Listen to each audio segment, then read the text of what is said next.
learned in the Baha'i faith this year truthfulness. When I tell a lie, it makes me feel like I should be truthful, and that's what made me a better person. This year I learned a lot about detachment and how it's very hard to attain to that level of detachment where you can be completely self-aware and detached of this world and of everything else except God, and people have to learn it the hard way, but one thing I did learn is that detachment really truly brings happiness. I'm learning to view the world as a human body. I was reading a book about Abdu'l-Baha, and I learned a lot of new things I hadn't known about Abdu'l-Baha. I've just learned about a quote from Abdu'l-Baha where he says that Ya Baha'u'llah is the password to the kingdom of Abha. That has been very profound for me.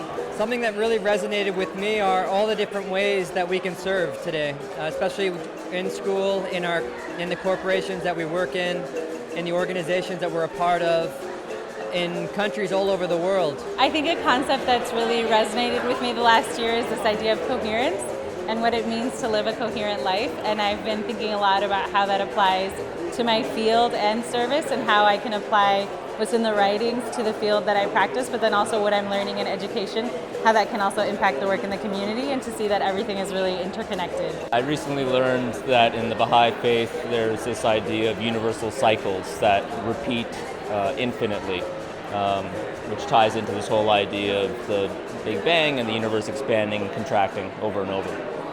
Many kids just want to get through their quotes, say them fast, not do them. But when you think about what the Baha'is have gone through, they've been killed, they've been beaten, it makes you feel like, hey, it's not that much to just say a quote or a prayer. They've gone through so much more. One of the things that I realized quite recently is that when we pray, we're actually supposed to also do our part. It's not enough that we only pray and then wait for something to happen. We're actually supposed to act upon it. One thing that I learned is definitely praying for others. I have a few deaths that have happened in the past year, and it's just important to pray for other people's souls.